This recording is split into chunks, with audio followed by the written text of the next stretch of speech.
જય માતાજી, જય શ્રી કૃષ્ણ ફ્રેન્ડ્સ। તો આજે મેં એકદમ ટેસ્ટી એવું બાફવાની ઝંઝટ વગર ફક્ત 15 મિનિટમાં બની જાય ને તેવું દરબારી વડીનું શાક બનાવ્યું હતું।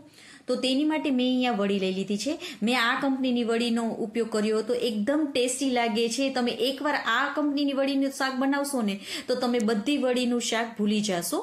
તમને કરિયાણાની દુકાનમાં એકદમ આસાનીથી તમને આ દરબારી વડીનું પેકેટ મળી જશે। તો આપણે બનાવવાનું શરૂ કરીએ। તો તેની માટે મેં અહીંયા 1 કપ જેટલી આ દરબારી વડી લઈ લીધી છે। એકવાર તમે આ વડીનો ઉપયોગ કરીને જોજો, એકદમ ટેસ્ટી લાગે છે।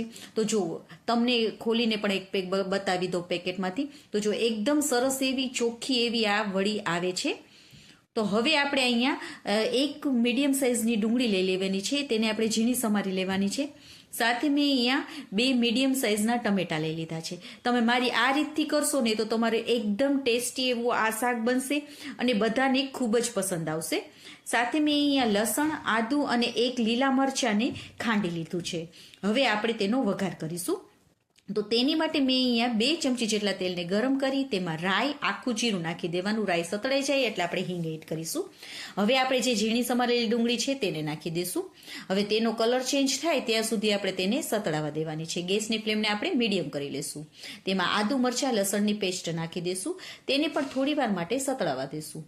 હવે તેમાં આપણે હળદર, ધાણા જીરુંનો પાવડર, સાથે કાશ્મીરી લાલ મરચાંનો પાવડર અને થોડો મેં અહીંયા જે આપણે તીખું લાલ મરચું વાપરીએ છીએ ને તે નાખ્યું છે। સાથે અડધી ચમચી જેટલો ગરમ મસાલો અને થોડું પાણી નાખી મસાલાને પણ થોડી વાર માટે કૂક કરી લેશું। પાણી નાખવાથી આપણા મસાલા બળશે નહીં। તે પણ એકદમ સરસ એવા કૂક થઈ જાય, થોડું તેલ છૂટું પડી જશે ત્યાં સુધી આપણે તેને કરી લેવાના। હવે આપણે જે ટમેટાને સમારીને રાખેલા હતા તે લઈ લઈશું।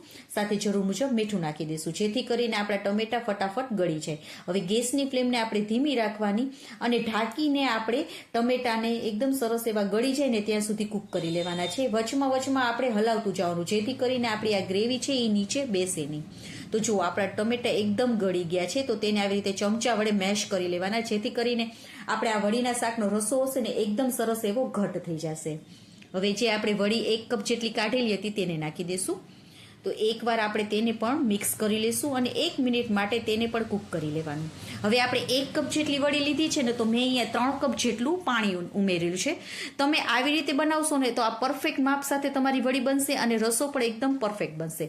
હવે એ આપણે થોડો ગોળ પણ નાખી દઈશું અને હવે પાણી ઉકળે ને ત્યાં સુધી આપણે ફૂલ ફ્લેમ રાખવાની છે।